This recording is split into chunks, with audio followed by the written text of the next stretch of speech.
Ontem foi dia de celebração, né? Celebração da democracia, celebração da vitória das instituições brasileiras contra uma tentativa de vandalismo barra golpe e que deixou todo mundo atônito, né? Quem viu as cenas de 8 de janeiro de 2023 não consegue acreditar, não consegue acreditar. Era o espanto geral de todo mundo, nosso, né? Acompanhando, eu digo nosso, como os jornalistas que participaram daquela transmissão, né? Da narração, e de todo mundo que acompanhou, atônito. O que está acontecendo?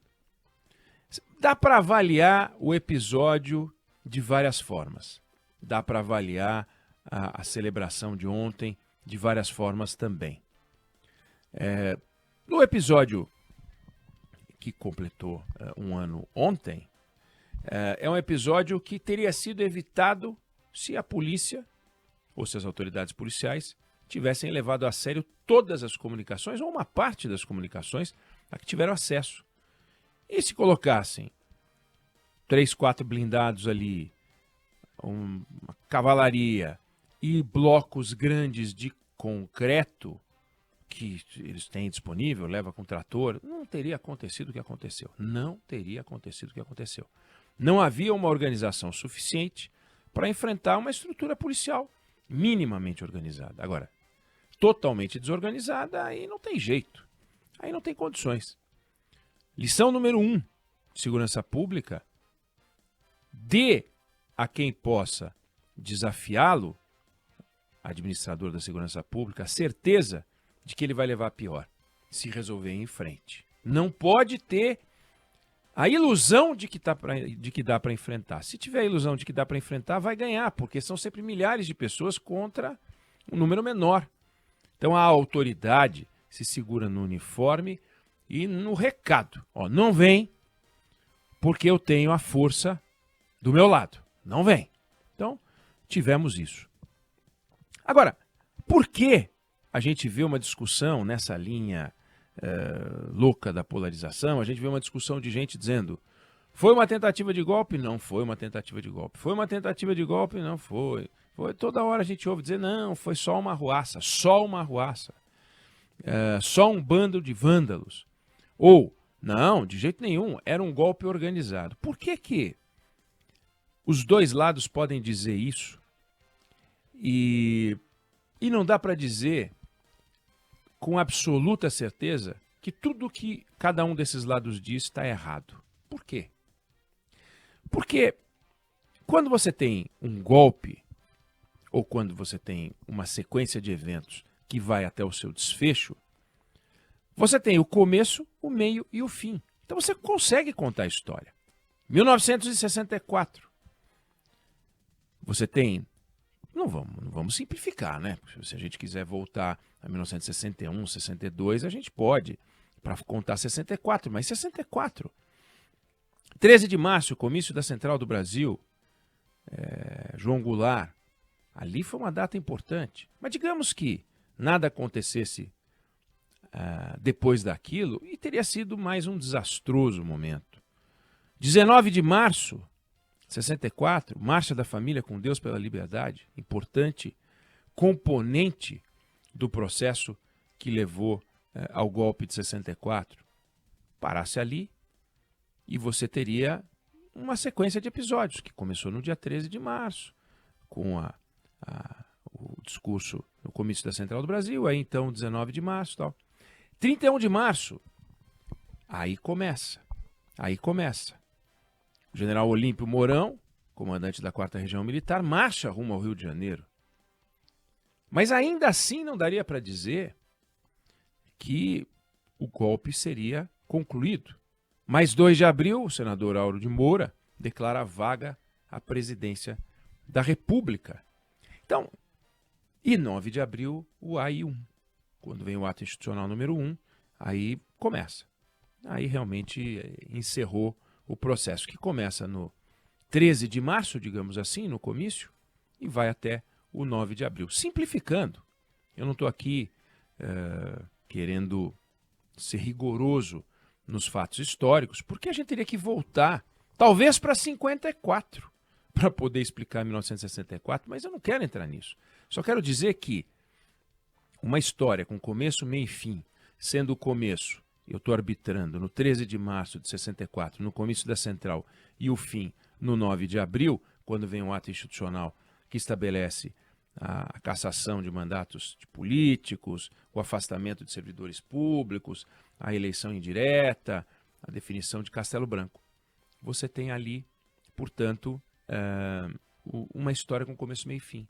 Então, não dá para contar, não dá para dizer que em 64 não teve um golpe de Estado. Alguém pode chamar de revolução, alguém pode chamar do que quiser, mas a sequência de fatos autoriza dizer que um mandato foi interrompido e iniciou-se um ciclo militar, arbitrário e violento. Não há dúvida disso.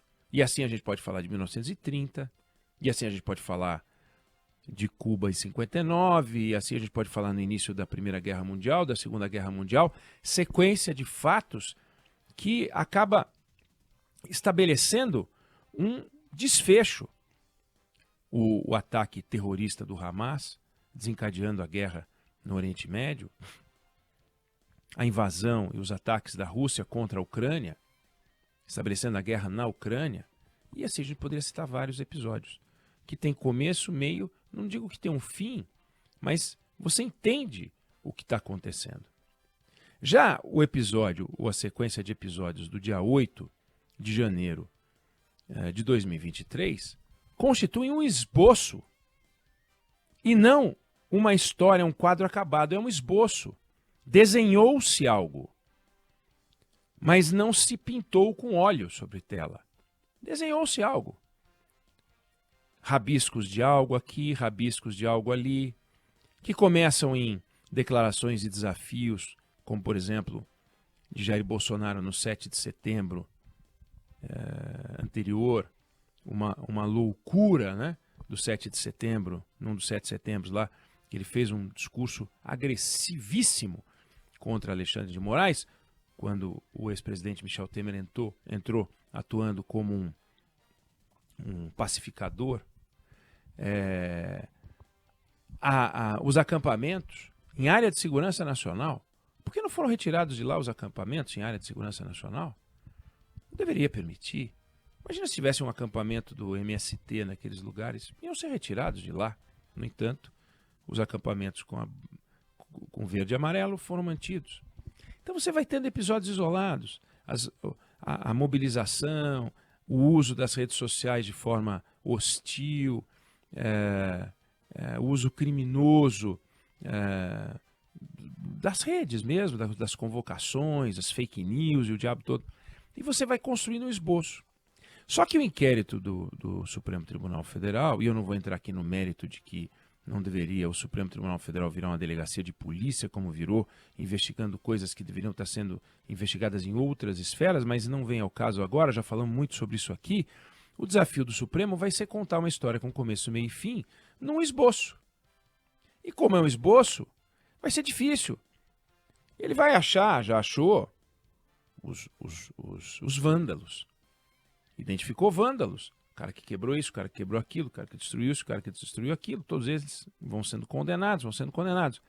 Agora a ideia é achar financiadores. Mas são financiadores, não financiadores, os financiadores do golpe de Estado. Senão vai ter que achar, vai chegar a estruturas financeiras enormes, né, para financiar um golpe de Estado. Não, vai achar o cara que pagou 10 ônibus, outro que pagou 20 ônibus. São financiadores? São. Estão por trás daquilo? Estão. Mas constituem uma estrutura organizada com comando político, comando militar, comando armado, né? Será? Será que tivemos isso? A gente não sabe. A gente não sabe.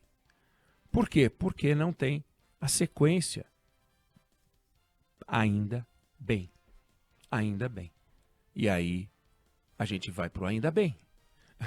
O que aconteceu em 8 de janeiro de 2023 é que as instituições agiram de uma forma sábia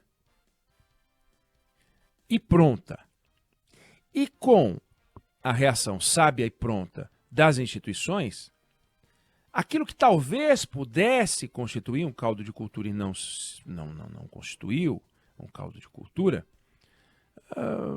talvez tenha desanimado um Olímpio Mourão desses da vida, um Auro de Moura desses da vida, uma sequência de fatos que simplesmente não aconteceram e não aconteceriam, a não ser que as condições fossem criadas, e as condições não foram criadas.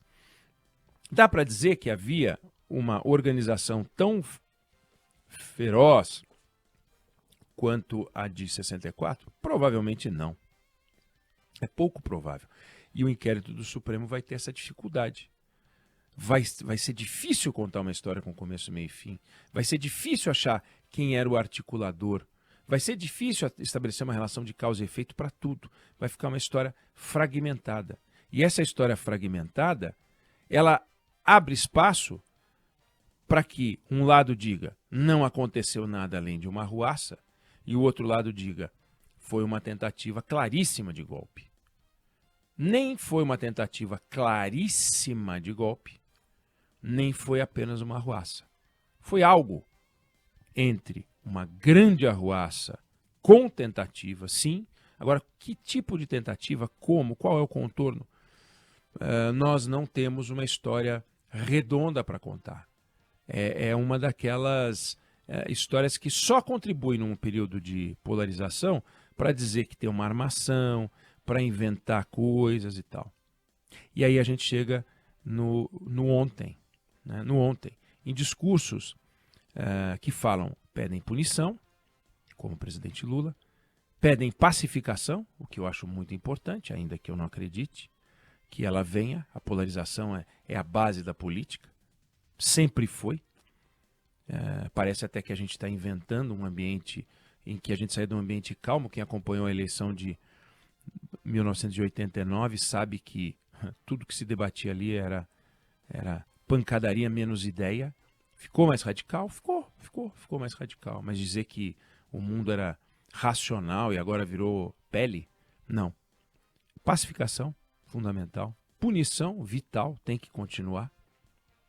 E um outro ponto que foi motivo de alguns discursos é a discussão sobre a regulação das Big Techs, que não tem uma ligação direta com o episódio de 8 de janeiro, mas que está por trás disso.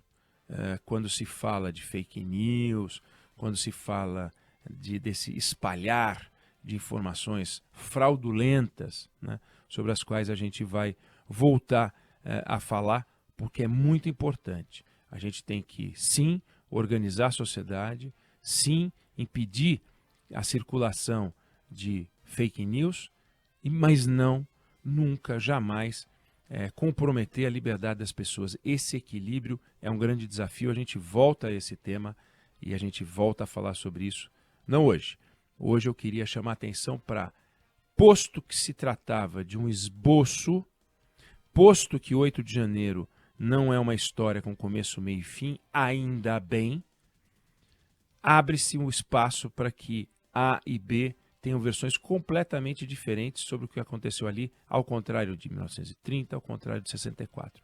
Felizmente, a história ali ficou pela metade. Não sei se você concorda ou discorda, mas essa é a opinião que eu tenho sobre o assunto.